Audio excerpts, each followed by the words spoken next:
Good evening. Welcome to the Grand Prairie City Council meeting for Monday, May 7th, 2018. I'd ask everyone in attendance to rise and join us in singing O Canada.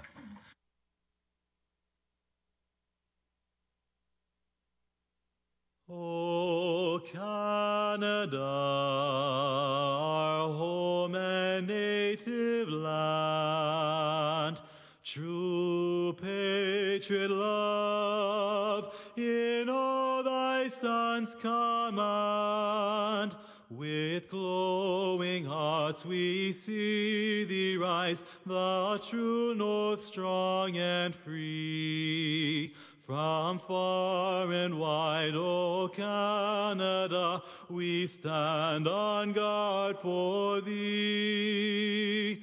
God keep our land, glorious and free. O Canada, we stand on guard for thee.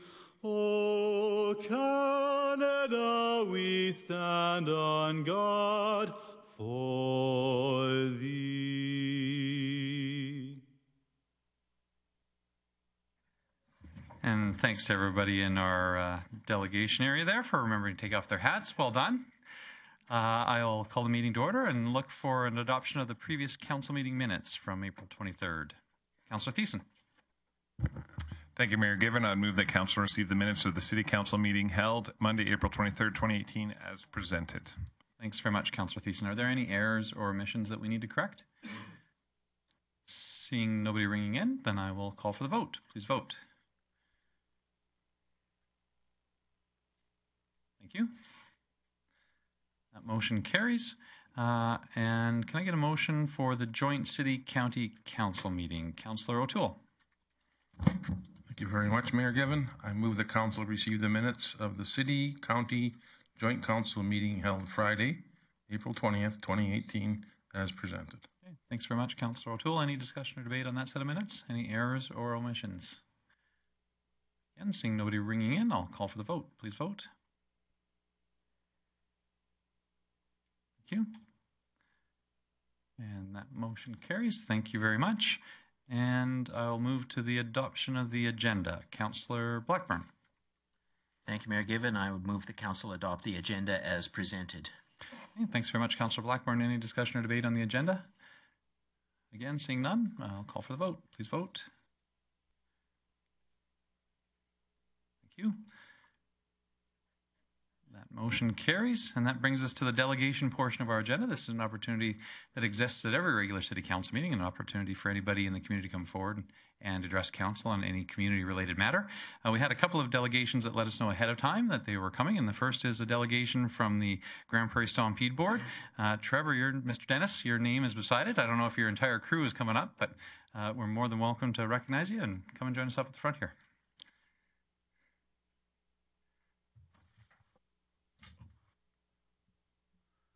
Thank you.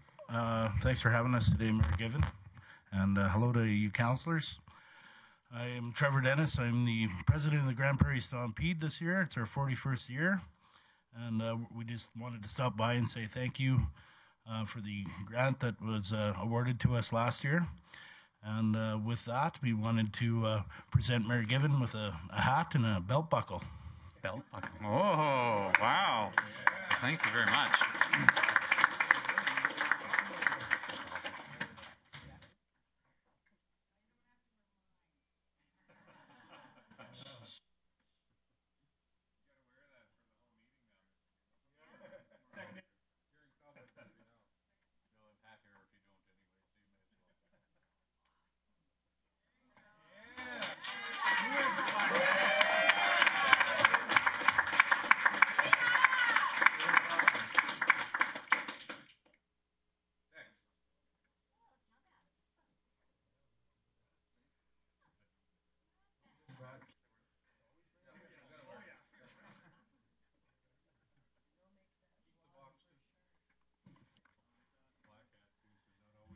Hello. Mr. Dennis, and to the entire Stampede board, thank you very much. This is a really a really kind gift. I'm honored, but curious to hear how the Stompede's going, how things are looking for the 44th. Things are going absolutely fantastic, Mayor Given. It's our 41st year, as I mentioned earlier. It's a premier event in the Peace region. For those of you who don't know, there's been 34,000 attendees last year, 7,500 of them from out of town. And we brought some, wanted to say thank you for using the Revolution Place for our bust out. Something new this year is the art show. We'd like to invite you guys down for that, as well as the parade, which we host in the city, and with the busing that our pilot project this year. Looking forward to working with you guys with that. I think it brings a great aspect to our home and our show out at Evergreen. And with that, we wanted to invite each and everybody, if you're able to attend, to come on out. And Grande Prairie is the chuck wagon capital of the world with 100 wagons, so we're pretty proud of that. So, thank you. Is there any questions? Absolutely. Thanks very much. And thanks to you and all your volunteers for everything you do for our community and organizing Stampede. I know it's a year-round effort to make sure that that big show goes off on one weekend, but certainly appreciate everything you do. Any questions for our delegation? Councillor O'Toole? No questions, but bravo on 40 years and working on 41 and another 40 to come. I'll be out there handing out a bike before we head to Halifax. So thank you. Thank you. I see Councillor Palat. Thanks, Mayor Gibbon. Be weird not to say something to Trevor, but appreciate all the work you guys are doing with it. It's great. I'm looking forward to another successful year, and thanks for coming out tonight. Thank you. I don't see anybody else in the queue. Once again, thanks for everything you do for our community, and thanks to you and all the army of volunteers that it takes to make it happen. Thank you so much. Thank you. And thanks for the hat. You're welcome. I think I'm not sure if it's typical protocol to wear a hat like this during council meeting, but since it was given to me, I'm going to wear it all night tonight.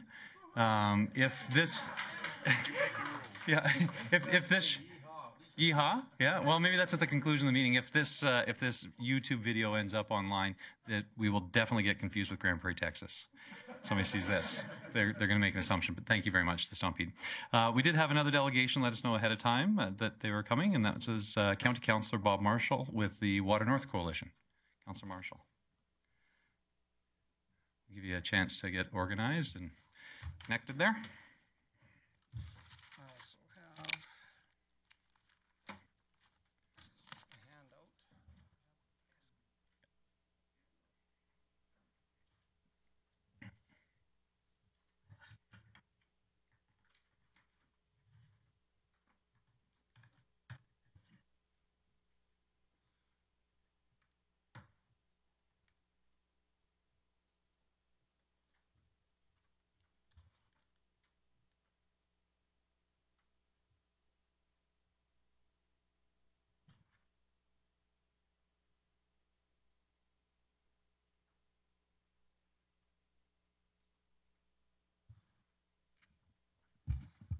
Councillor Marshall.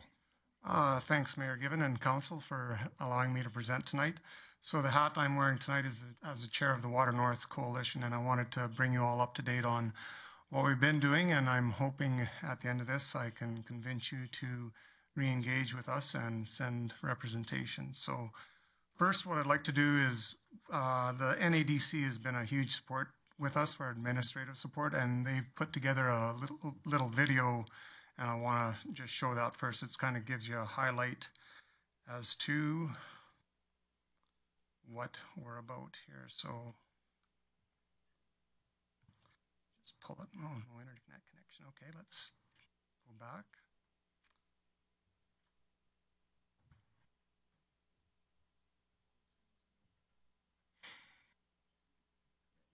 Yeah. I'll just open it. Okay.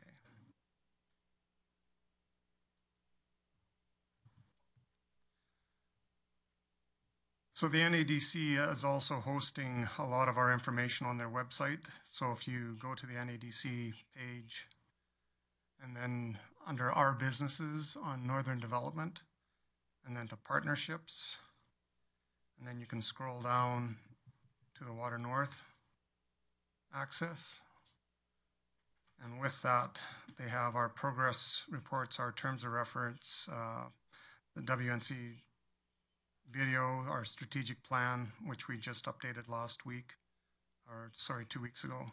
So first, I will play this little YouTube video. It's about a minute and a half, or 2 minutes, I guess.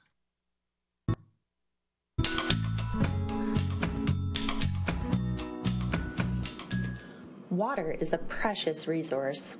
Access to clean water and well-managed wastewater systems are vital to the quality of life and economic well-being of Northern Alberta. Welcome to the Water North Coalition. We are a group of Northern community leaders and water and wastewater partners working together to advance sustainable water systems in our Northern communities through advocacy, public education, recruitment and retention, and training. Formed in 2014 with the support from the Northern Alberta Development Council, our coalition is open to all municipalities, First Nations and Métis settlements. We are supported by expert water and wastewater professionals, commissions, operators, and various levels of government within the Northern region defined by the NADC boundary. Our membership represents over 45 municipalities and water organizations, and our numbers continue to grow. In 2016, we adopted a 3-year strategic plan outlining our key priorities for the North. To make sure we achieve these priorities, we formed 4 subcommittees to undertake the actions identified in our plan. Our members meet 4 times a year to share information, identify workforce needs, get informed about the many issues impacting our communities, and then advocate for solutions to Northern Alberta's water and wastewater needs. Our meetings consist of expert presentations from experts on topics ranging from drinking water safety plans to impacts of hydraulic fracturing. Our advocacy efforts include support for water and wastewater operators and the communities they serve in our northern region. The WNC is pursuing new partnerships, opportunities, and communication strategies to share its work and collaborate with others working on similar issues. If you are not already a member of the WNC, learn more about us by visiting our page on the Northern Alberta Development Council website. Be part of a movement to ensure a strong future for Northern water and wastewater management.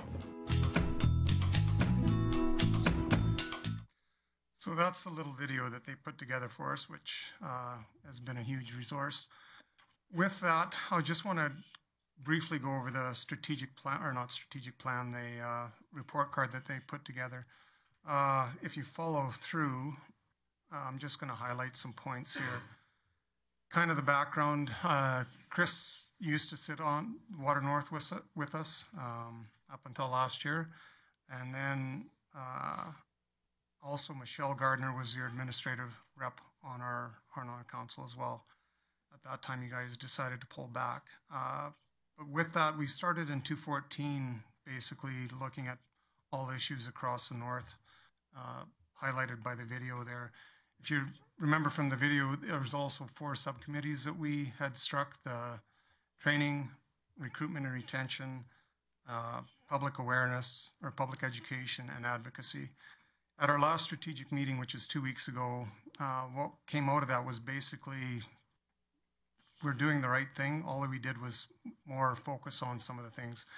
And the one thing that was found was the recruitment and retention and the training is all basically around the water operators themselves. From the information that was shared by those 2 subcommittees, there's a lot of overlap. So they've combined those 2 committees together. So we're down to 3 committees.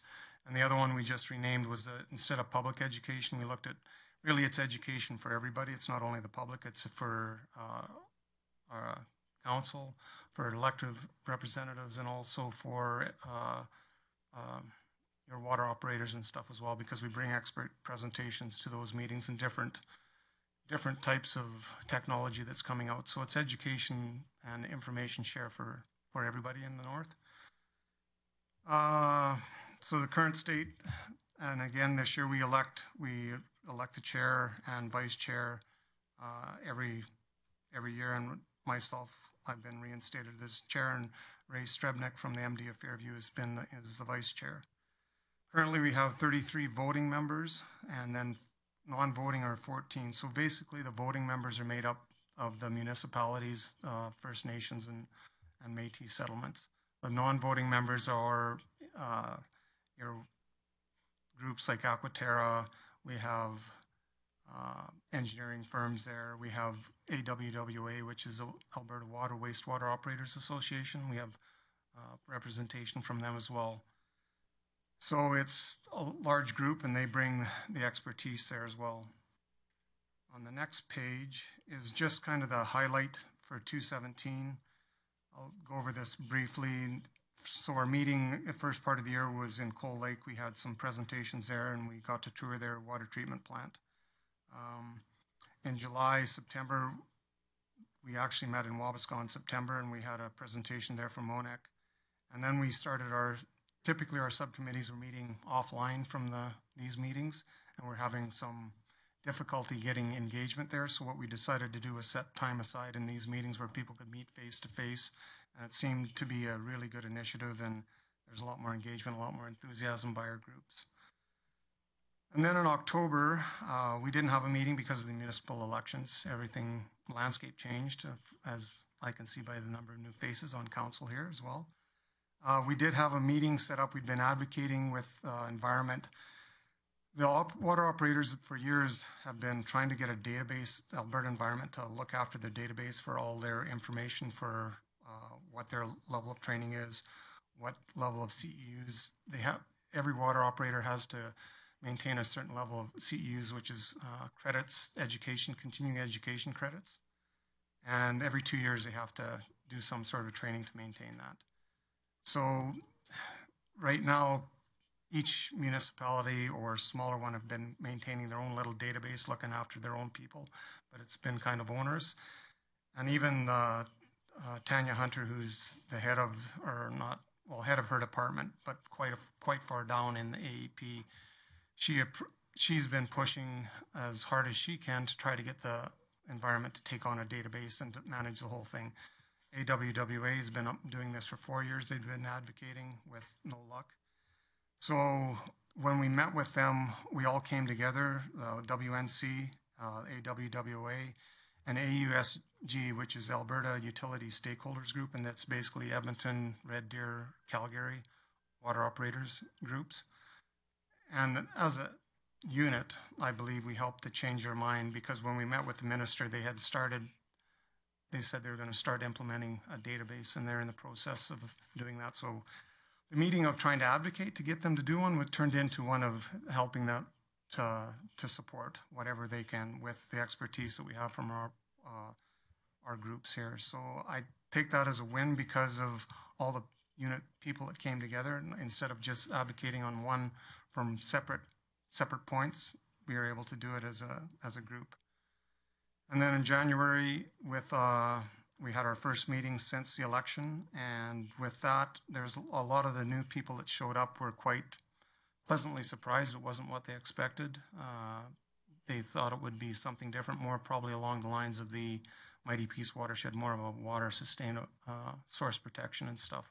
It's a small component, really, of what we're looking at. So the one other thing I wanted to highlight is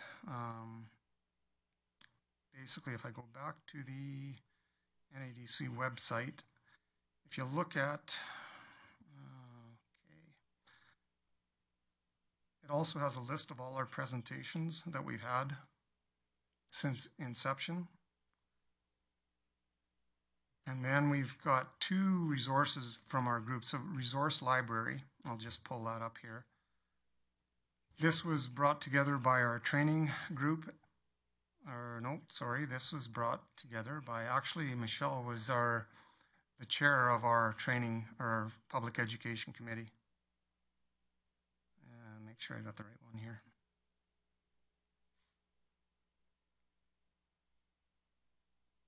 Yes, this is the one. So Michelle was instrumental in helping pull all this together. So it's not a lot of, it's only a few pages long, but it's all links to all kinds of source water protection. You go down to codes of practice for regulatory bodies, water conservation, certification requirements and on. So it's basically a one-stop shop for all things related to water.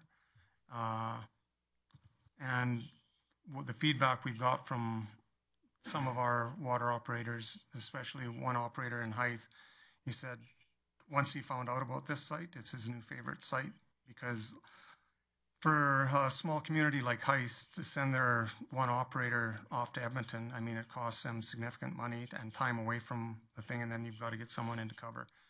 He says with this kind of information, and the next document I'll show you, he probably won't have to do any of that, and he's not a big fan of traveling anyways. He'd rather be at home. So this is one document that we finally pulled together, and it's finalized, and it's a living document too, because there's probably always going to be new information that comes out. And the other one is the Water North Training in the North document, and this is put together by our training group for all our water operators. So we've got collaboration from the AWWA, as you can see at the top there, training provided by them. So it tells you what number of CEUs each level and what level of operator is required to take it, and then where they can do it, whether it's a classroom correspondence or online. And then we've also, so AWWA is part of that, so that's Alberta Water Wastewater Operators Association.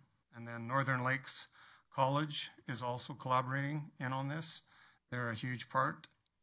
And then also Portage College on the eastern side of the province. They are part of this as well. So it's all the training that they are bringing forward. So these two documents are now live on the NADC website under Water North. And just on the last page of the document, I believe it has the NADC, yeah. It's got the NADC graph. If you look at that, I mean, we're 60% of the province, landmass-wise, but we're only about 10% of the population. So if you look at it, really there's about 400,000, a little over 400,000 people in the north. We've got basically 100,000 within all the municipalities within the county of Grande Prairie, and then the other 100,000 is situated around Wood Buffalo. And then everybody else is across the north. So the challenges for all our communities in the north are significant. So I believe when we come together, this is truly a regional group. And when we come to the government as one voice for the north, we truly represent the north. So that's one reason I'm hoping that you guys will re-engage with us. It's not a huge cost other than time and travel expenses and stuff. And like I say, Chris was part of our communications committee, and Michelle was part of our public education, which is now education and awareness committee, and have made significant contributions to us. So with that, do you have any questions for me? Thanks very much, Councillor Marshall. Any questions for Bob? Councillor Thiessen. Thank you very much, Mayor Given. Thank you very much for coming in here, Bob, and for your presentation. I have a couple questions. The first one is on source water protection planning. I know it's just a portion of the work that the Water North Coalition advocates for, but have you seen over the last, I don't know, I think 10 months, an uptick in communities across the north, like starting to develop their own source water protection plans and strategies to keep their water source clean? It's definitely becoming more, people are becoming more aware of that. I know Grand Cache, for instance, they're part of our group. It's huge on their radar because I think it's Victor Lake that they pull their source water from, and they've got significant issues with protecting that. They got pictures of a truck with a diesel tank through the ice in their water and stuff. So, I mean, you can clean the water, but when you have those kind of contaminants going into it, it takes a lot more to get that water to a point where it's potable and meeting the safety regulations. I know even within the county, we're looking at riparian restoration on the red willow and stuff. So it is becoming more and more of a concern, and people are becoming more aware. And that's part of what the education document is there for, to help give people the information and hopefully the tools. And the WPACs are part of our group as well. Mighty Peace Watershed, the Slave Watershed, the Beaver Watershed. And there's another one over on the east side. I can't remember it right now, but I mean, they're part of our group as well. They're non-voting members. But Okay, thank you. And just one more question, if I may. From my time there, there was a lot of discussion around the table about the Northern Alberta Development Council and their role and how long that would continue for as kind of being a secretary and providing administrative duties. Has there been further discussion or has NADC agreed to work with the group for a longer period of time? Basically, they had committed to their meeting last week. We put together a package for them. I just talked to Melanie today. She's our NADC administrative support. She said it seemed good. We also had, not Bruce Bairstow, Cody was at our meeting in Beaver Lodge. So he's the NADC rep for this area. And then Eldon, who used to be on Mighty Peace Watershed, he was at our strategic planning in Fairview, and they both spoke highly of what we did. So it was good to have them there to see what we're actually accomplishing. So I'm waiting to hear back. I'm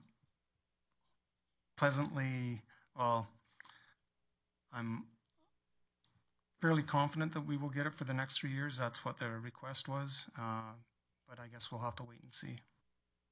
Okay, and I guess kind of a follow-up because a question popped up there. I only had 2, but now I have 3. Is there any backup plans for if NADC turns down the Water North Coalition's proposal to do the administrative duties? Not at this point in time. I know we did have a survey. We were talking about that last year. Do we start doing some sort of administration fee? We did look at whether there was grants available from the provincial government, and with our organization, there's nothing really that falls within that criteria, similar to what the WPACs have.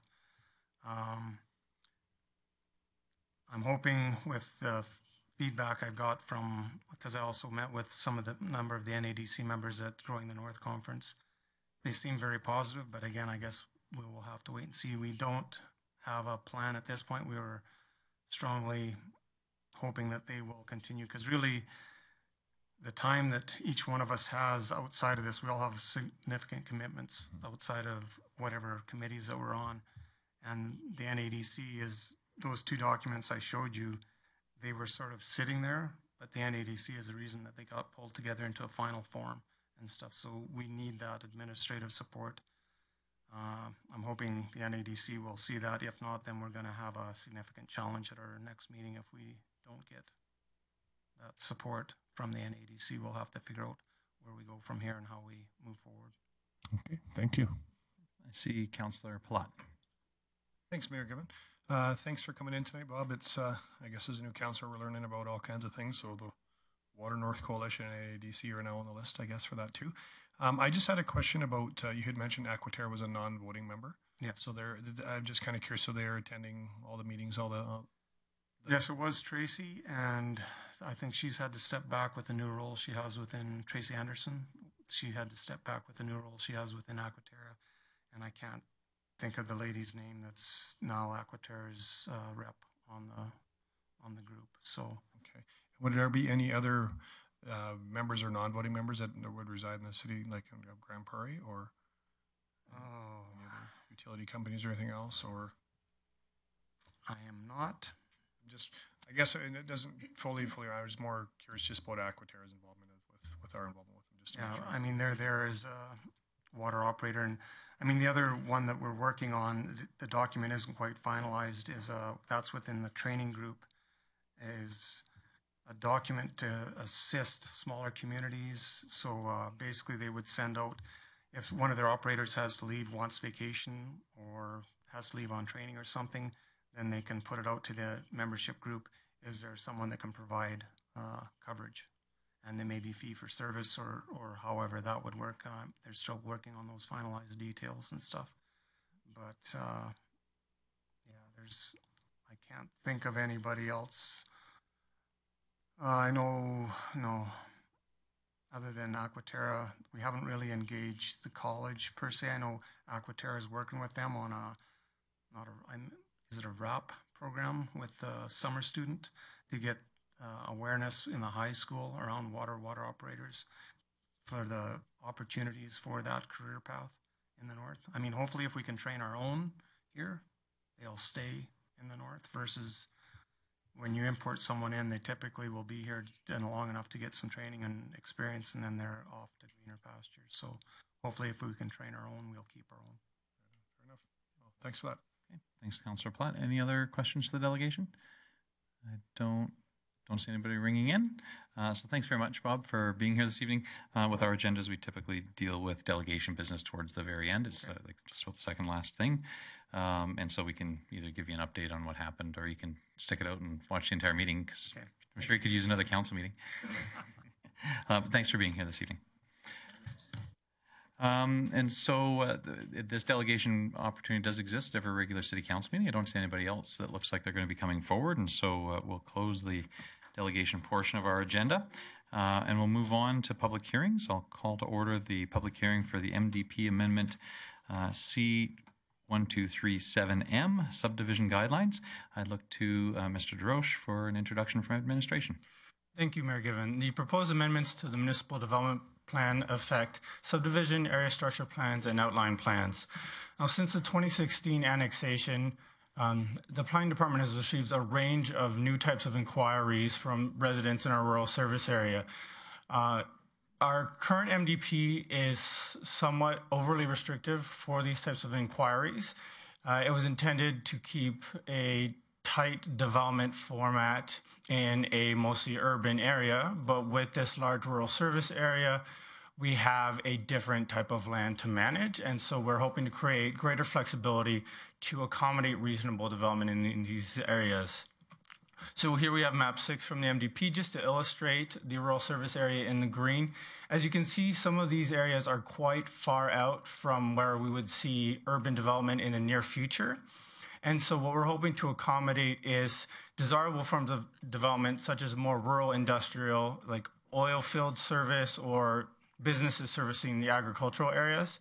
Additionally, we have Highway 43X that's coming through the largest annexation area, and we might want to accommodate things such as a truck stop without the delay of large-scale planning exercises. So the way this would function is that we would allow up to 4 parcels out of a quarter section with a maximum of 10 acres each. So this would allow a maximum of 25% of the quarter section to be developed, and only for commercial, industrial, or institutional uses. Now, in order for someone to apply for this, they would need to provide a conceptual shadow plan. So this would be a plan indicating that the area would still be feasible for future urban scale development, even with the subdivision. So this would include lot layout, road network, and addressing items such as potential MR locations. Now, even with these provisions, the city can still request any studies or documents that they would see necessary in a regular subdivision process, such as a biophysical assessment if there were any environmentally sensitive areas.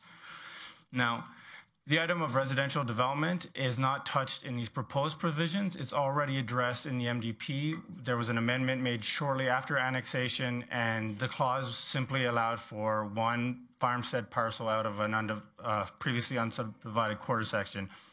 Now, these proposed provisions cannot be combined with the existing residential ones, so someone cannot apply to do 4 commercial parcels and 1 residential or something like that. So the intent here is simply to allow for certain forms of non-residential development that we would like to see in these rural service areas without being overly cumbersome to people in these areas. Now, the second component of this amendment is to allow for a single statutory document rather than 2 in certain circumstances. So currently the process requires an area structure plan and an outline plan prior to most forms of development. Now, area structure plans are typically done at the full quarter scale, and then later on, outline plans are done at the, area structure plans are typically done at the full section scale. Sorry, we don't normally speak in those terms. And so outline plans are typically done at the quarter section scale later on. However, in some cases, it's not feasible to separate an area more than 2 quarter sections due to the boundaries of other plan areas, municipal boundaries, or hard boundaries like lakes and rail lines. And so in these cases, sometimes it leads to redundant documents that contain very similar information covering the same areas. So I'm providing some examples because I know this is a bit difficult to comprehend without I have in front of you. So here we have the case of the Airport Industrial Outline Plan, which we had inherited mid-application from the county. In the county's process, it is only an area structure plan. They only require one statutory document. And so when we received it, it was 2 quarter sections. But because of our process, we would require an area structure plan first. So what we did was we amended the West Industrial Area Structure Plan, which is directly to the east, to include these lands. Now this made significantly more work for administration and was a slightly more complicated process for the applicant. Whereas if we had this greater degree of flexibility, we could have created a single statutory document for these 2 quarter sections. Similarly, we have the Kensington ASP and OP, which arrived around the same time. And what we have here is an ASP and OP that cover the exact same physical area and were both heard at council at the same public hearing. Now, in this case, we see that it was evidently redundant work for administration as well as the applicant because the ASP contains the exact same information as the OP, but with less detail. So if an applicant is prepared to put in the work required to do an OP in these cases where it's not feasible to do a larger area, it makes sense to just allow for a single statutory document that meets the requirements of both, and that way we save time for administration as well as the applicant. So overall, these amendments are intended to facilitate new forms of development within the rural service area and make the application process easier and more flexible for administration and potential applicants. So administration recommends that council give all 3 readings to these proposed amendments. Thank you. Okay, thanks very much, Mr. Drosch. Any questions for administration at this time? Councillor Bressie. Great. Thank you, Mayor Given, and thank you to administration for doing this work. I'm really glad to see us streamlining our processes, both to save us on staff time and for the sake of applicants.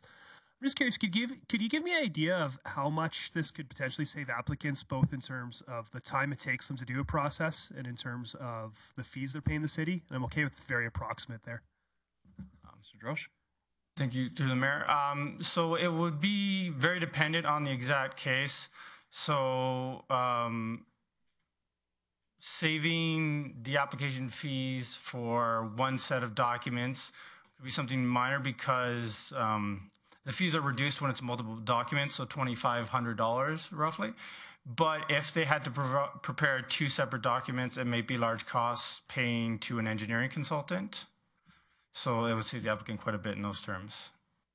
Awesome, thank you. And about how long does it take an applicant to get through the city processes? Not all their work, but just getting a piece of paper on a city desk and getting final stamping on that. How long does that process take that they're going to be saving? To the mayor. Once again, it is very dependent on the case. Our process is, at its most efficient, takes approximately 7 weeks, which is meeting the minimum legal requirement to get an application through. But things like outline plans and area structure plans tend to be more complicated and require, it varies from several months to several years to work out with applicants. Awesome. Thank you very much. Any other questions for administration at this point? We'll have one more opportunity for questions after we ask for any public delegations. I don't see anybody else ringing in, so I will open the presentation submission portion of the public hearing and ask if there's anyone in attendance who wish to make a presentation with respect to these proposed amendments to the municipal development plan. Is there anyone that wishes to come forward to make any presentations? I don't see anybody coming forward. I'll ask one last time if there's anybody who wishes to come forward.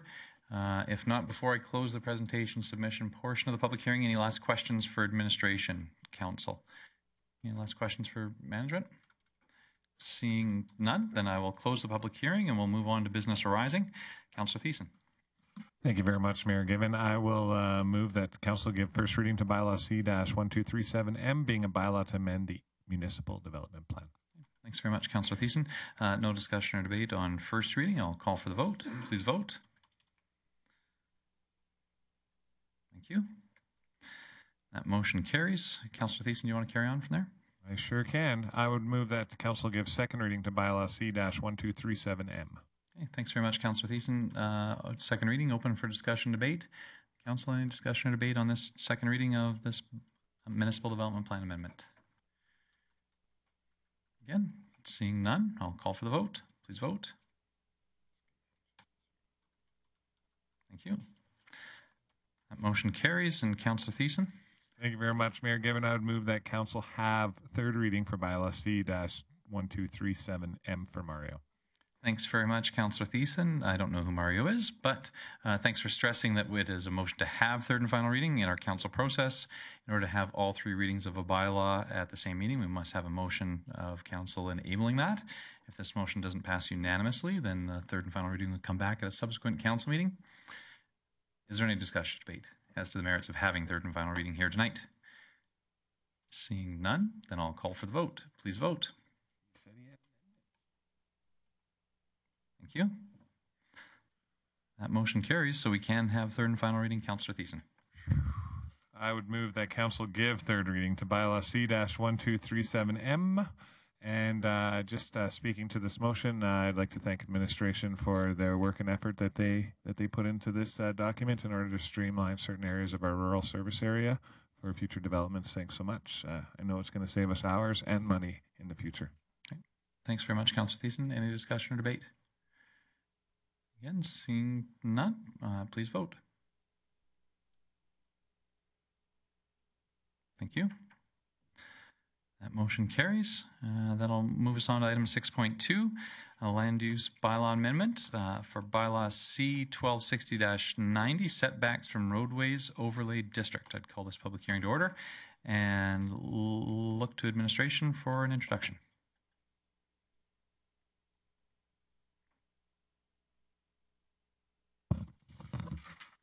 Thank you, Mr. Mayor.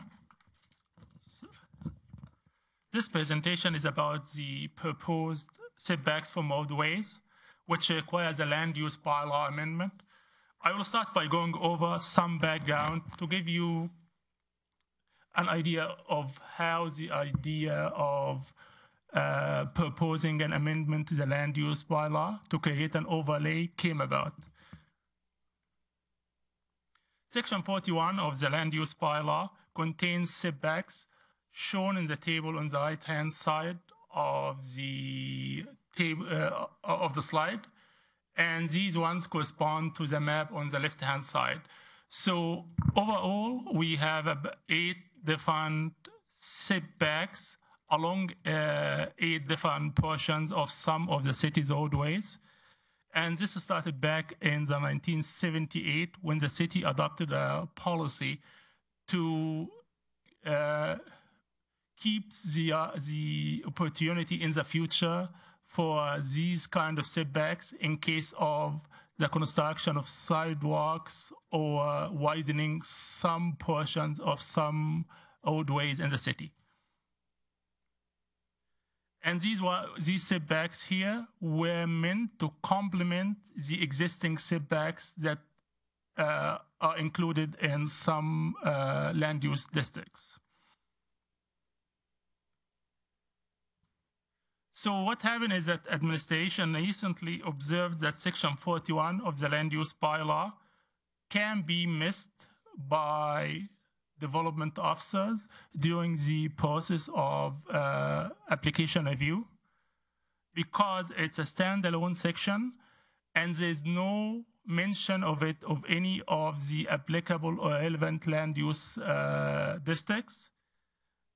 And also it's not contained in something like an overlay, which makes it easier for development officer or applicant to know beforehand what the requirement for development or redevelopment along these portions might be.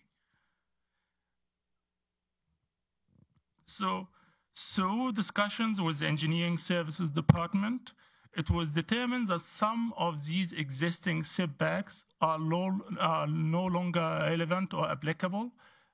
And this decision was reached at after reviewing all the functional engineering studies and master plans we have now. So the slides here, the table shown on the slide, shows what we reached at after discussion with engineering in terms of which setbacks to keep and which ones to delete and also which one could be reduced. And the following map shows this. So in a nutshell, basically it was decided that this section of the roadway along 108 Avenue between 96th Street to the east and 100 Street to the west is no longer needed. Another decision that was reached at after reviewing all the existing engineering documents was that the one in blue here, this section along 100 Street between 102 Avenue to the south and 108 Avenue to the north, could be reduced from what it is now, which is 10 meters, to 5.2 meters. So after deciding over the revised setbacks, the discussion was about the best approach or way to make sure that they are very visible for the development officers as well for the public at large. So the idea that we reached at was creating an overlay district, which is an amendment to the land use bylaw, to contain the revised table, and also to include, and as part of the overlay, the new overlay number will be J, and it will have its own distinctive color on the land use bylaw map. This will ensure that the setbacks will not be overlooked.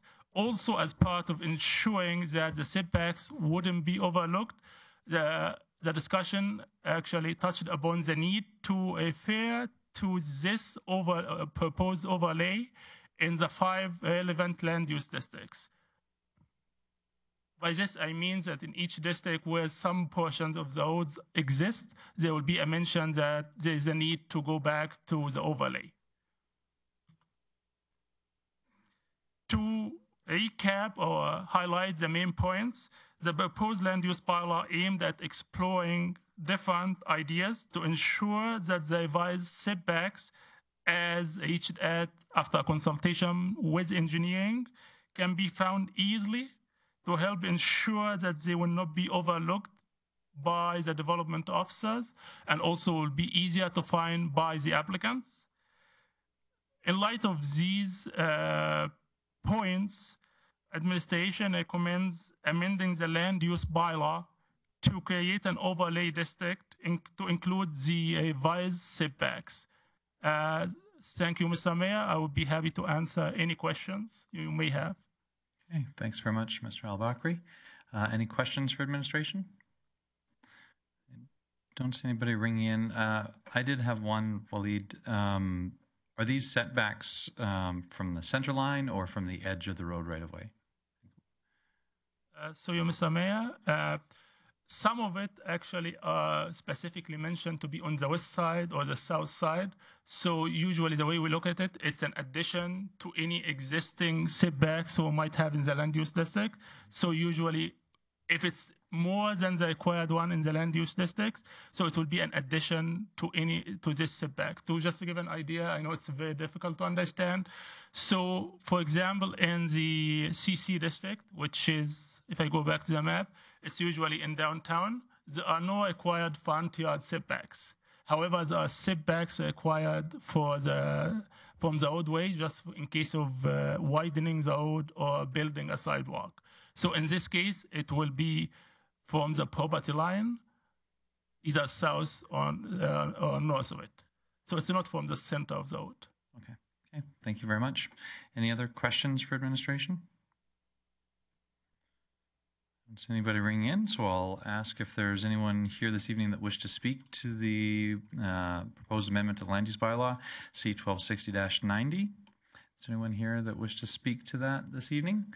I don't see anybody coming forward, so I'll give council one last opportunity. Council, do you have any questions for administration?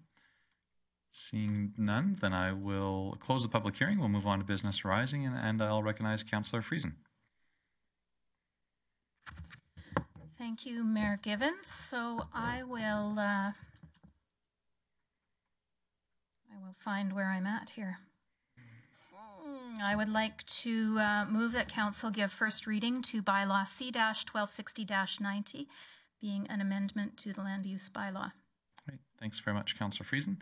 I will call for the vote on first reading. Please vote. Thank you. That motion carries. Councillor Friesen, do you want to carry on from there? I will, thank you. So I will move then that council give second reading to bylaw C-1260-90. Thanks very much, Councillor Friesen. Any discussion or debate on second reading? And seeing nobody ringing in, I'll call for the vote. Please vote. Thank you. That motion carries. Councillor Friesen. Thank you, Mayor Given. I would like to move that council have third reading for bylaw C-1260-90 tonight. Thanks very much, Councillor Friesen. As with our previous bylaw, this is a motion to have third and final reading. It must pass unanimously, otherwise the third reading will come back at a subsequent council meeting. Is there any discussion or debate on this motion? Seeing none, I'll call for the vote. Please vote.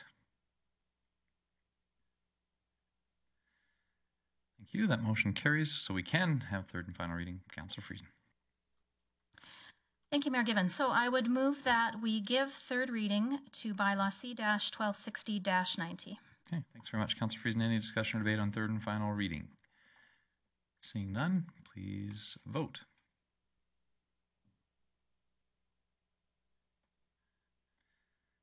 Thank you. That motion carries.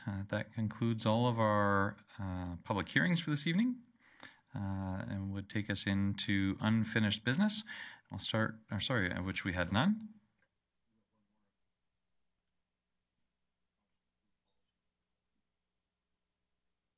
Sorry, Councillor O'Toole, I'm going from item 6.2, 7, which we had nothing, and then into 8.1 under reports. Fair enough. We won't hold it against you. That's right, doesn't happen often. So we will move on to item 8.1 under reports. And I see we have a report with respect to the procurement process and delegated authorities. Mr. Standing Manager, am I going to look to our new purchasing manager, Ms. Cadet? Laurie? Thank you, Mayor Given. The proposed amendments to bylaw C-1277 and policy 310 will assign delegated authority to management for any procurement requirements that are included in the capital and operating budgets previously approved by council. This will align the City of Grande Prairie with best practices of other municipalities in Alberta and will also significantly decrease the time to award, allowing successful bidders to commence work sooner. This will also increase efficiencies for staff and greatly reduce the amount of report writing. Council will receive frequent updates on all stages of procurement for information. And we recommend that Council give 3 readings to bylaw C-1277C as an amendment to bylaw C-1277. Okay, thanks very much, Ms. Cadet. Can I have a motion for first reading, please? Councillor O'Toole. Thank you very much, Mayor Given. I move the council give first reading to bylaw 1277C, being the amendment to the city administration bylaw. Okay, thanks very much, Councillor O'Toole. So no discussion and debate on first reading. I'll call for the vote. Please vote.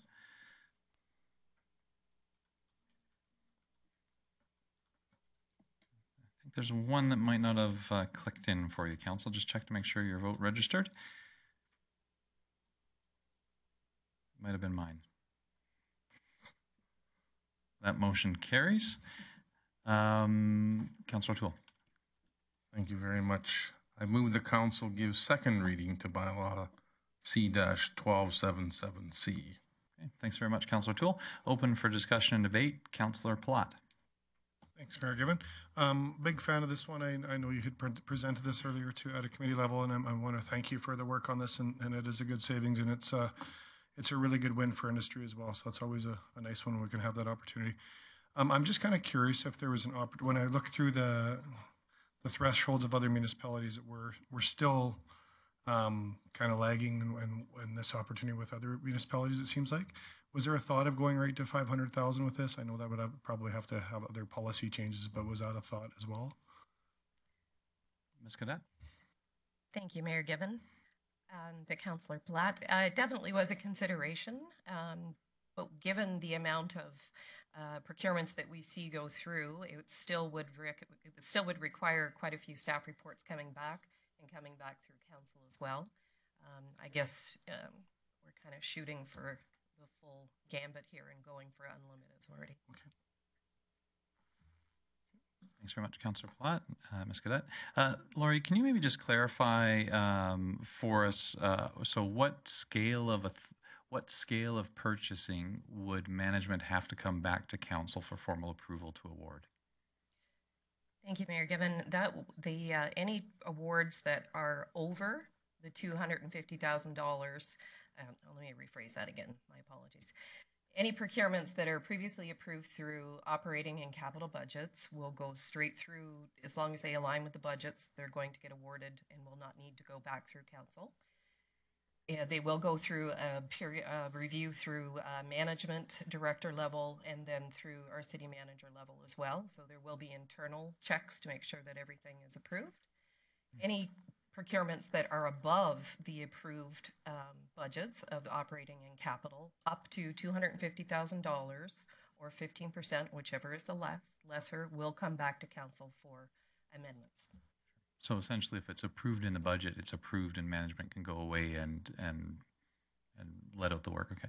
And in terms of time, does management have an estimate of the time that it would reduce between a tender going out and actual award of the work? Yes, absolutely.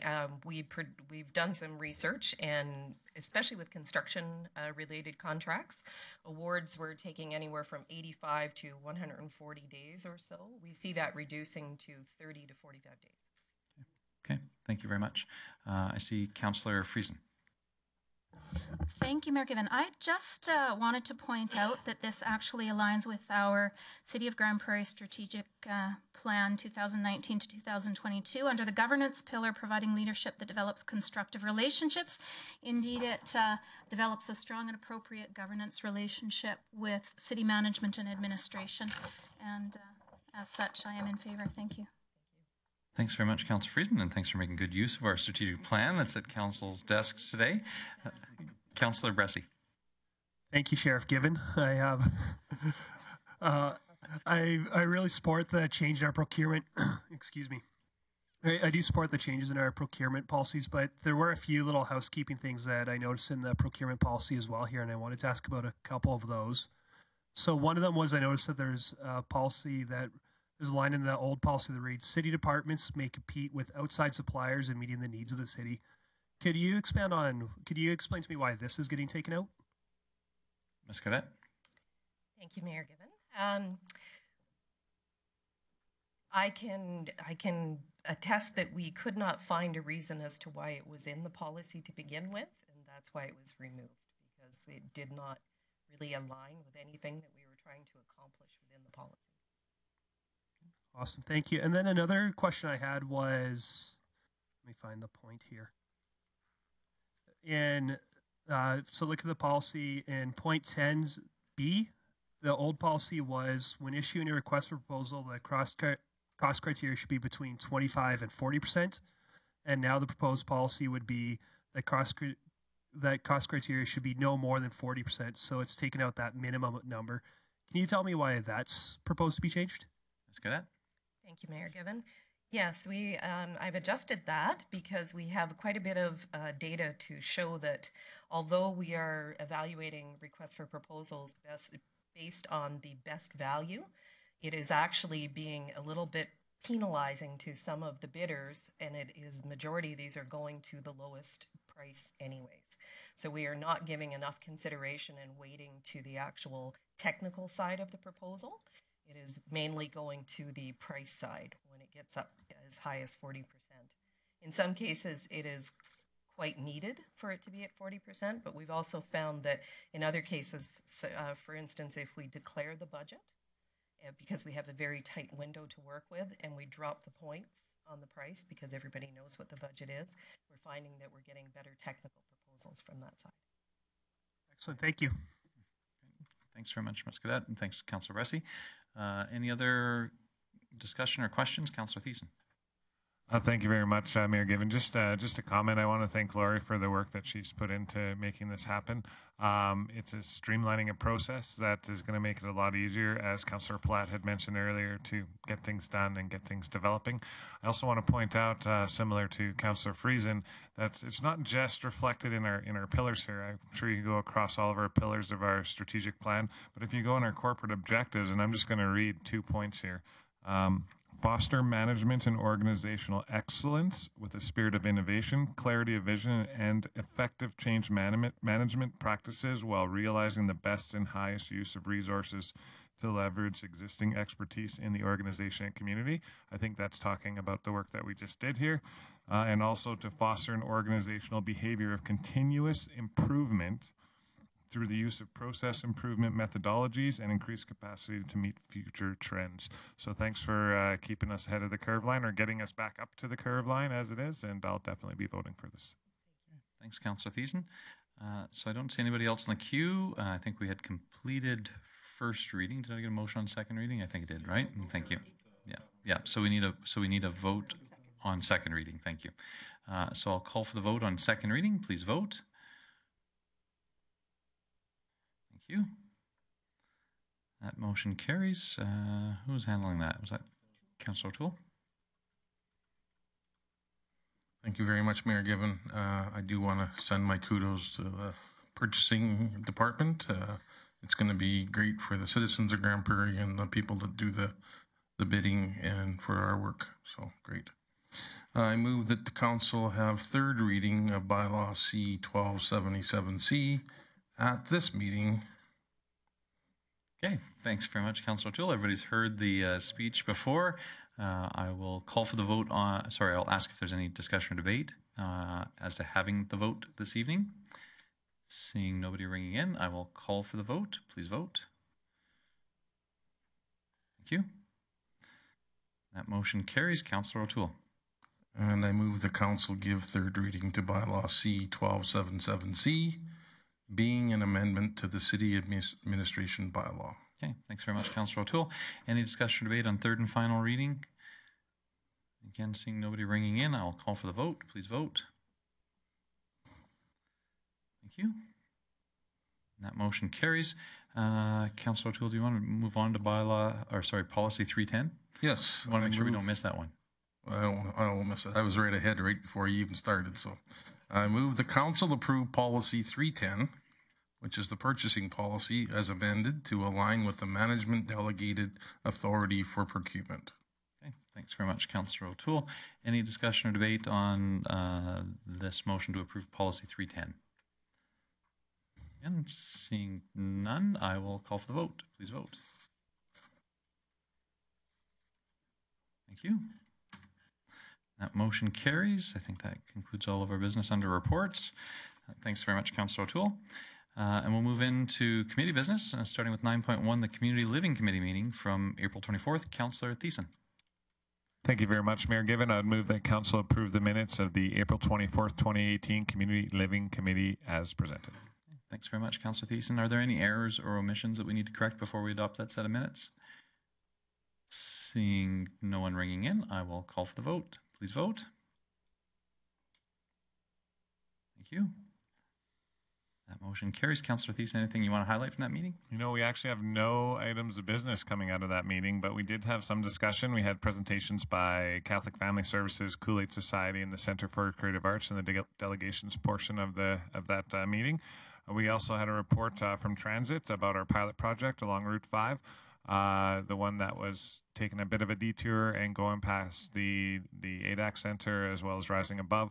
The number of riders that were actually riding it didn't justify the cost of expanding the route, nor of I guess being late for other pickups along that similar route. So the recommendation was to just pull that route, and it was a pilot project. We got another one just starting now, so we're pulling from that. And finally, we had a presentation from our communications manager, Mr. Shane Burke, on Municipal Government Day, which is coming up on June 12th here this year.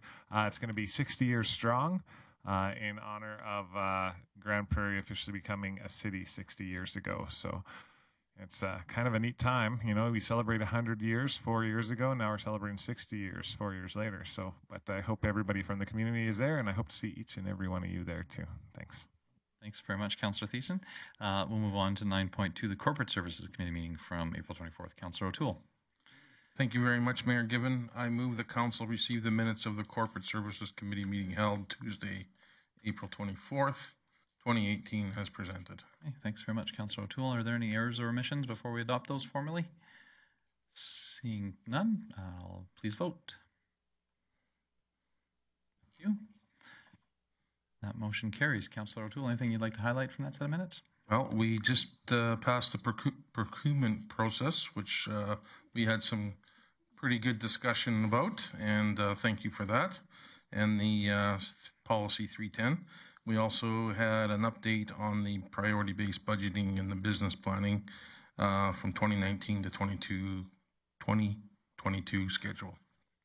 There's some other things in there, but those are the two highlights that I'd like to bring up. So thank you. Thanks very much, Councillor O'Toole.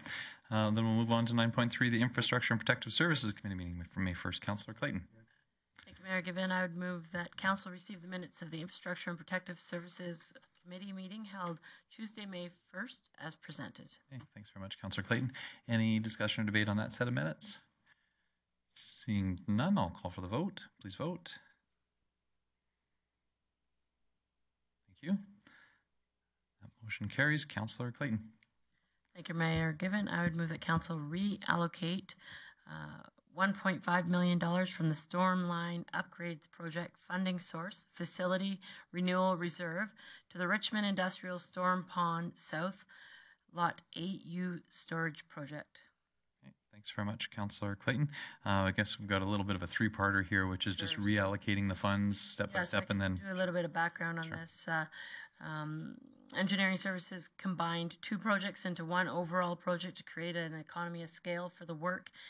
In turn, the improvements were recommended in the Grand Prairie Richmond Industrial Park Storm Basin Study, prepared in 2017, which will help alleviate flooding in the area during major storm events. So we're just shuffling some money that is already approved to sort of make this project fiscally more responsible and keep on track and get the work done that was required and approved prior.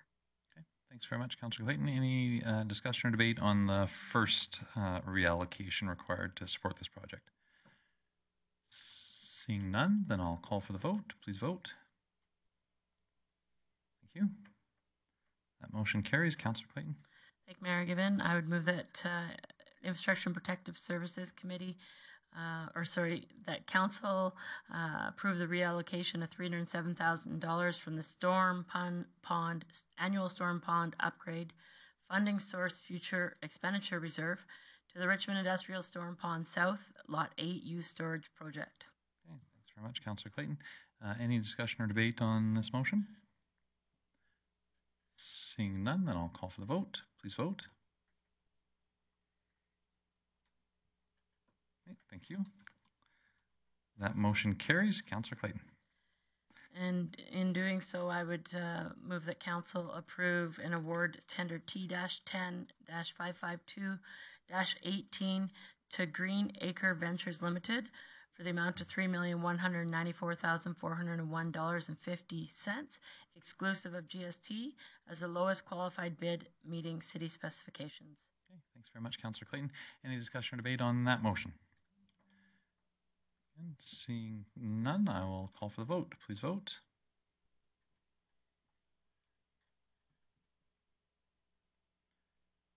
I've just got a couple council members that your votes. Thank you. Thank you. That motion carries. Councillor Clayton, anything else you want to highlight from that set of minutes? It was a fairly full meeting. We had a very informative session from the police and the crisis team overview. They sort of came in and gave information on the study that they've been doing through PACT, and it was very informative. As well, we talked about a comprehensive future schools site strategy, which will come back to us in the future, but it was a good discussion in regards to that. And as always, at the Infrastructure and Protective Services Committee meeting, we had an update on the downtown rehabilitation project. Thank you. Okay, thanks very much, Councillor Clayton. I think that handles all of our committee business. We have no items of correspondence this evening, and so that would take us into delegation business. We have, of course, our two delegations. The first was from the Grand Prairie Stampede. I wonder if we could get a motion to receive that for information. Councillor Palat.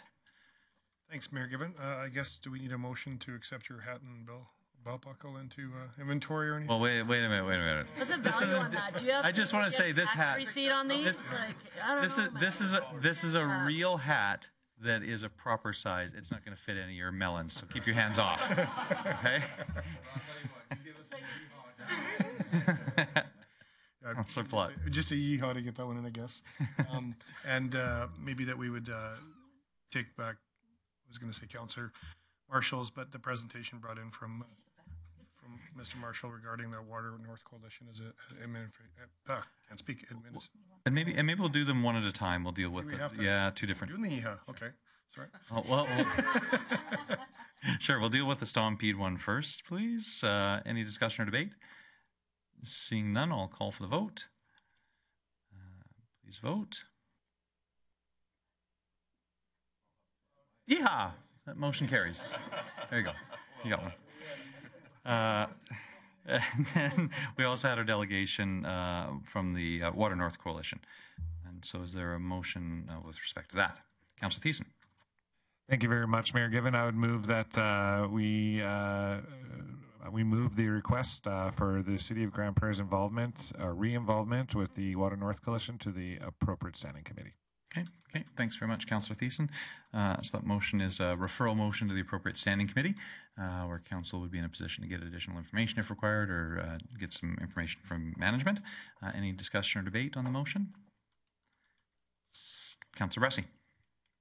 Thank you, Mayor Given. I'm excited to learn more about this. This is an area that I haven't learned about, and I'm excited for the discussion. I think that this is an area where we can potentially be partnering more with the municipalities around us, and that's something that I definitely have a heart to see us doing more of. So I'm excited for this discussion. Okay. Thanks, Councillor Bressie. I don't see anybody else in the queue, so I'll call for the vote. Please vote.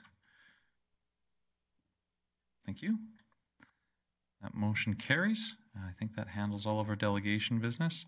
I'll just note that Councillor Marshall stuck it out through the entire meeting, and I know you go to more than enough meetings, Bob, so thanks for sticking it out with us this evening, but hopefully we provided a little bit of entertainment at least. We have no notices of motion this evening, and so we will go into council member reports. I think we only had two of those, and we'll start with Councillor Blackburn and the Grand Spirit Foundation. Thank you, Mayor Given. We did have a meeting of the Grand Spirit Foundation Management Committee on the 27th of April. It was a productive meeting. There were a number of things to deal with, which I'm not going to bother to highlight for you, but I will highlight two things. One is that a new manager was appointed at Pioneer Lodge, and everybody seems to be delighted to have Kathy Bellion managing that facility. So that was good news. The other one, I'm afraid to say, is that I had intended to highlight the annual report from the foundation and left it at home. And so I will promise to bring that information to a subsequent meeting. Okay, thanks very much, Councillor Blackburn. Thanks for the update. We'll move on to Councillor Thiessen and the Grand Prairie Youth Council. Councillor Thiessen. Thank you very much, Mayor Given. Actually, we didn't have any official meetings, but I do think, since it's such an important part of the year, it does merit me speaking about it, as the Youth Engagement Awards were held on May 1st, of which I had the distinct honor of being able to read the proclamation for Youth Week on behalf of the mayor, and as well as helping out with some of the award stuff and giving greetings.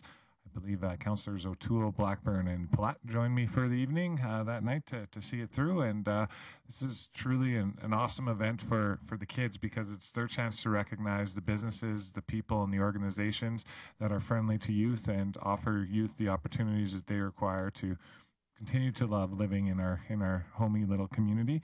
I will mention the winners of those awards. The first was the Employer of Choice for Youth Award, so it's given out to Starbucks for their consistent approach in hiring youth for their coffee shops.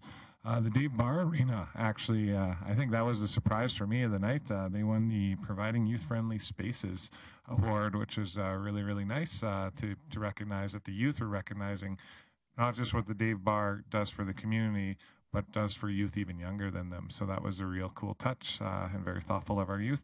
And finally, there was 3 very deserving recipients for the Youth Mentor of Choice Award, but really only one true winner was handed out. But I will recognize that Jared Gosson from the St. Lawrence Center and Ashley Richards from HIV North Society were also nominated.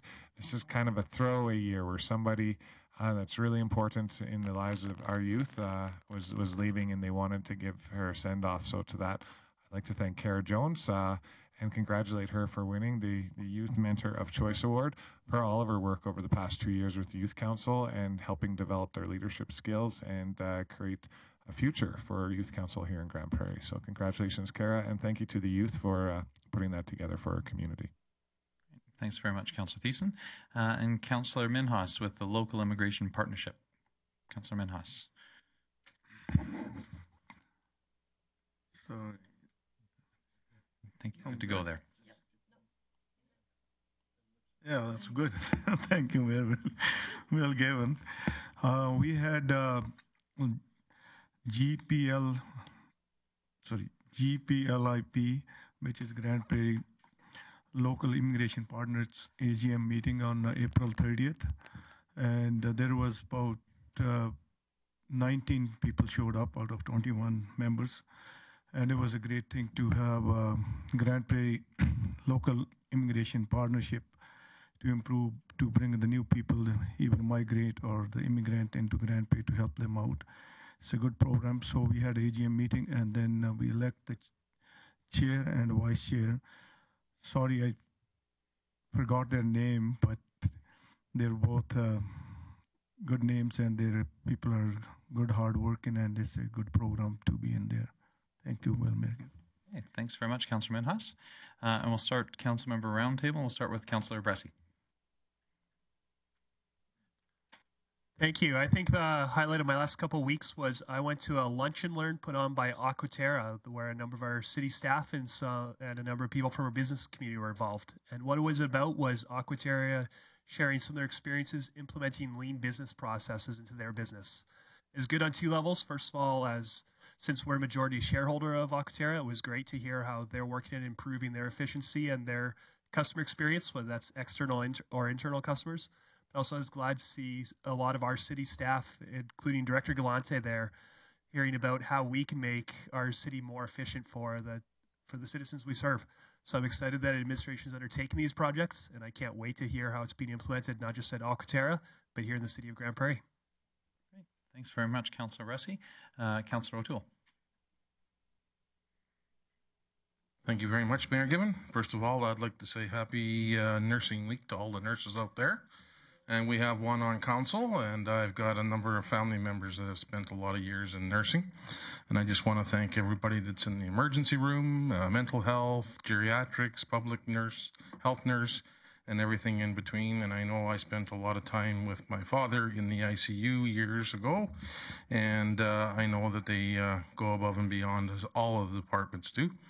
I attended the Emerging Trends and the Youth Engagement Awards this last week, and just want to touch on with the Philip J. Curry Dinosaur Museum on Friday, May 18th. I think it's a school day off from school, so if you're wanting to take your kids to the dinosaur, it's free that day. So come out, see the dinosaurs, watch a movie, and enjoy some food out there, and it's going to be a great day.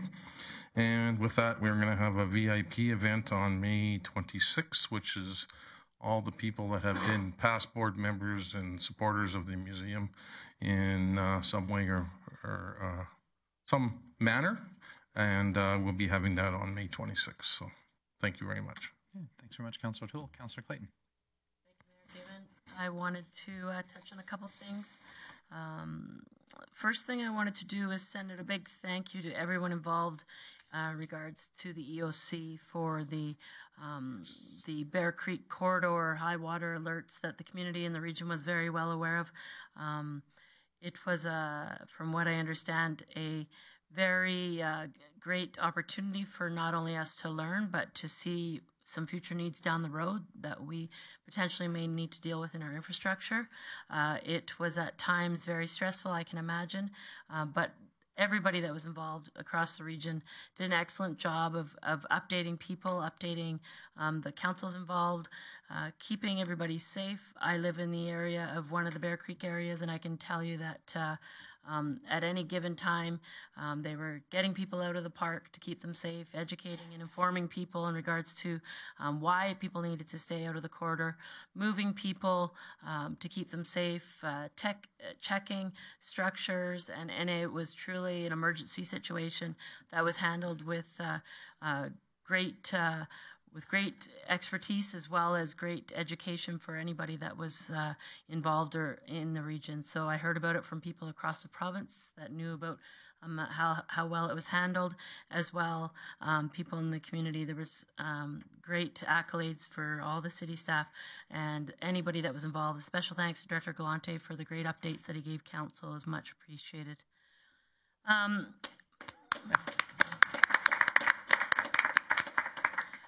Next, I just wanted to touch base on an opportunity that I had recently, and now I've missed it. I've been doing it on a personal basis. I've been doing a lot of work for tourism lately, traveling for work through tourism, and I can tell you there's some great things coming down the pipe that our region will have an opportunity to participate in. So it's been a good opportunity for that. And this Friday, I had another one, but I've missed it, so I won't ramble. But I just wanted to mention, if you're not it's not in your calendar yet, I would suggest you attend the Mayor's Interfaith Breakfast this Friday.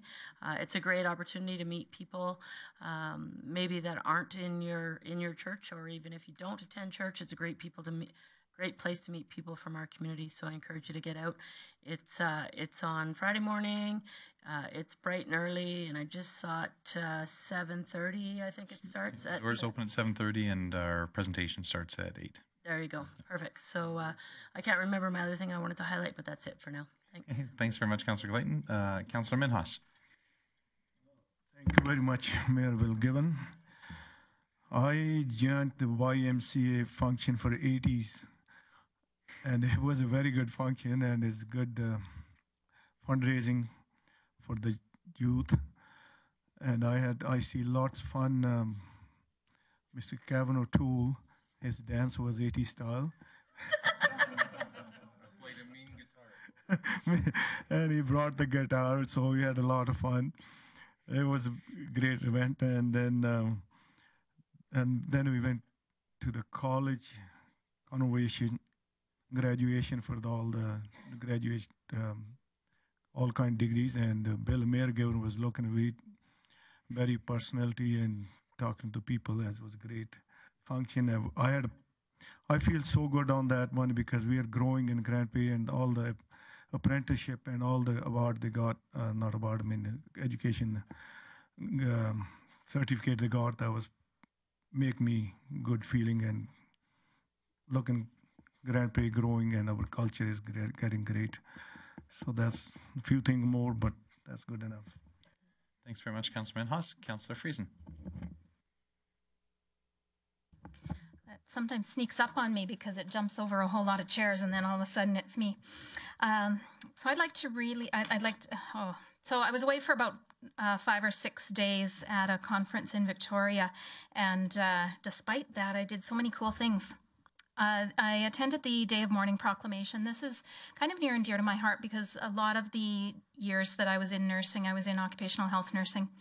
And the Day of Mourning, of course, is to commemorate or memorialize those who have lost their lives or become ill or injured on the job, and of course, mostly preventable.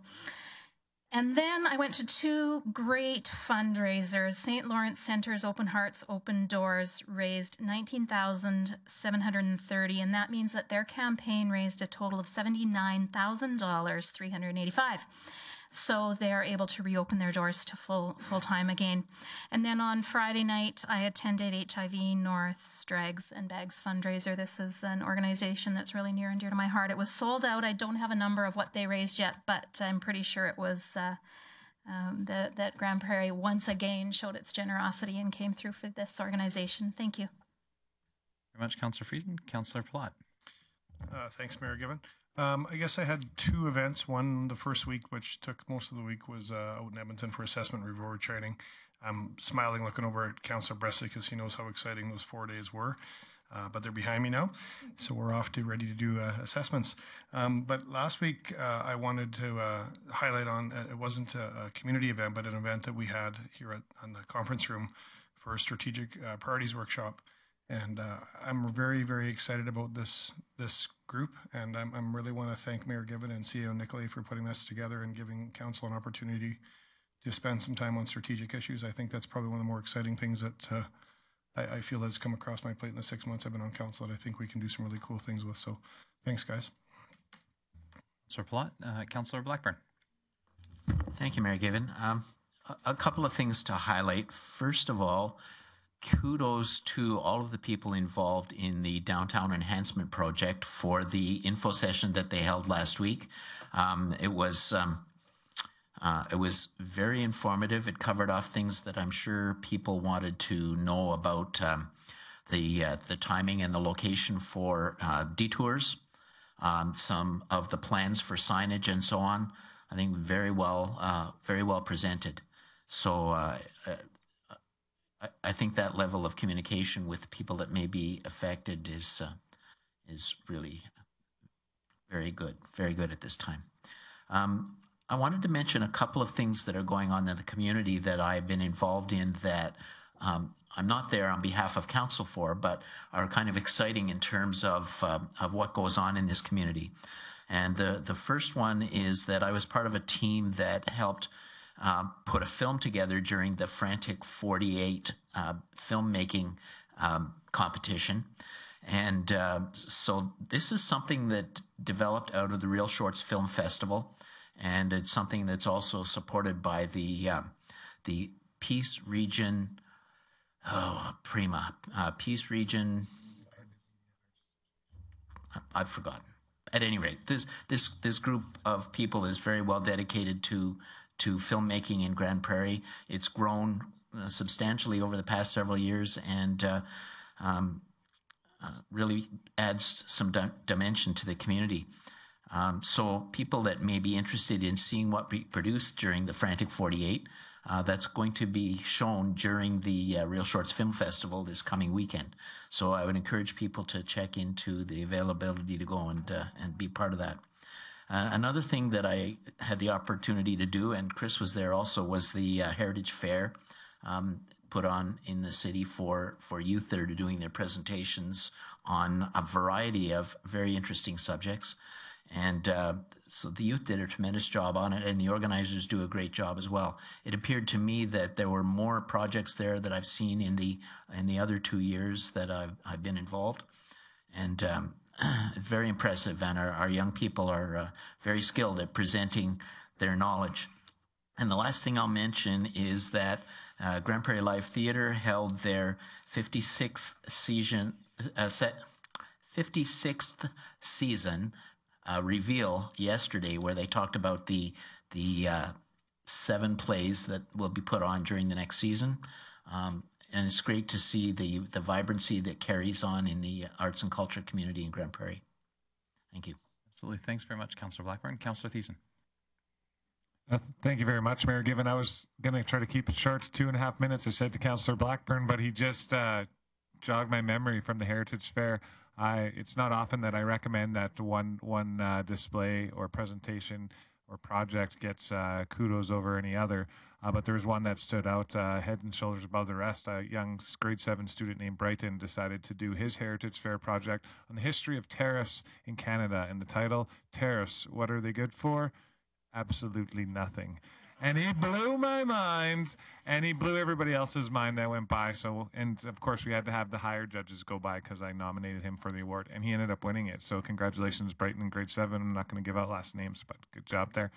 I'm only going to mention one event. It was really busy the last 2 weeks here, but on May 5th, I had the opportunity to MC, read the proclamation, and give greetings on behalf of the city at the Canadian Mental Health Association's first ever Masquerade Ball Gala, The Many Faces of Mental Health. It was a kickoff to Mental Health Week. And as I said before, it was their first ever gala. And to that, it was a stunning success. People actually believed that the mayor was there reading the proclamation because I had a full mask and glasses that matched your glasses to go over top of that. So I ducked behind the curtains and nobody knew that you weren't there. So it was all good. It was really good. The other interesting part of that is even though Bill was there and wasn't there, there was another Chris Thiessen there too. So if you can imagine meeting your younger, better dressed, better looking, and shorter doppelganger, yeah, I got to meet him there. We had a good time, raising funds for Canadian mental health. In total, I think after you include a donation from GP Auto Group of a van for community services given to Canadian Mental Health Association, they raised well over $50,000 for their cause. Which is great because that'll go towards providing services and housing.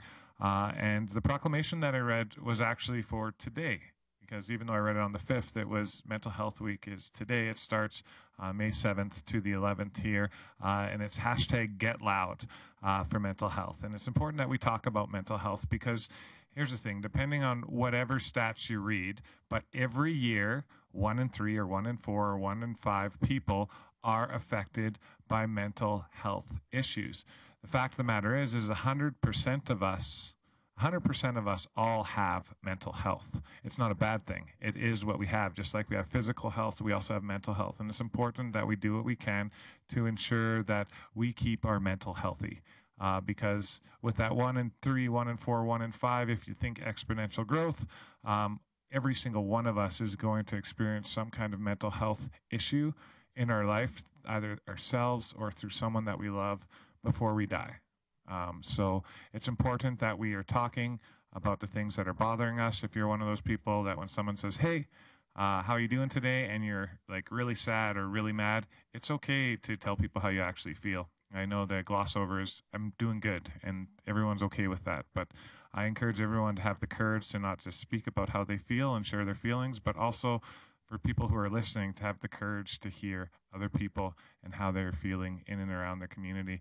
That's the only way we're going to ensure that everybody keeps healthy in their mental state of mind. So get loud for mental health. That's all I'm going to say. This is for you, Councillor Platt. Mic drop. Thanks very much, Councillor Thiessen. Thanks for not bringing the microphone. Councillor Minhas, you had one additional item you wanted to mention. Thank you, Wilmer Given. This is just a kind of personal, but it's Valley View. There's Dairy Queen is opening up, and it'll be soft opening tomorrow, which is Bikram and his group. They build it and operating in the future. It's tomorrow. If anybody going that way or everybody will come, is a soft opening. Then tomorrow is Tuesday. Wednesday on 9th it'll be closed, and 10th of May it'll be open for 10 to whatever time, 10 to 11, whatever the time is. And 26th of May is the grand opening. That's the company says. So I will be appreciate whoever can go there and have a free ice cream or vanilla split or whatever they call it. Something, you know. It'll be free tomorrow. Yeah. Yeah, road trip. And if you go evening, then I'll do something else. Thanks very much. Thanks very much, Councillor Minhas. We'll just a number of events I attended have been already covered. I'll try and cover a couple actually that hadn't been mentioned. It was a pleasure to join with other members of council and a significant number of our city employees and management at the Innovation Recognition event. Great to see the effort that our organization goes to support our employees bringing forward innovations in service, in tools, in so many different other areas, and appreciate the leadership of our management team in supporting our organization in that. I think it was the 5th annual now celebration of the innovation that our employees have, and so it's been an ongoing effort within this organization, and great to see the support that there is from the management team for that. I had the pleasure of joining Councillor Thiessen as we were at PACE for the proclamation of Sexual Assault Awareness Month.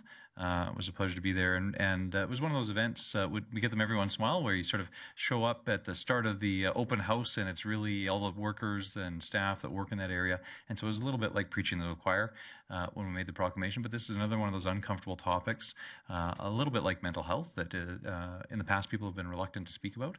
And the point of doing a proclamation is to bring these kinds of conversations out into the open so people don't have to feel afraid or fearful about raising them.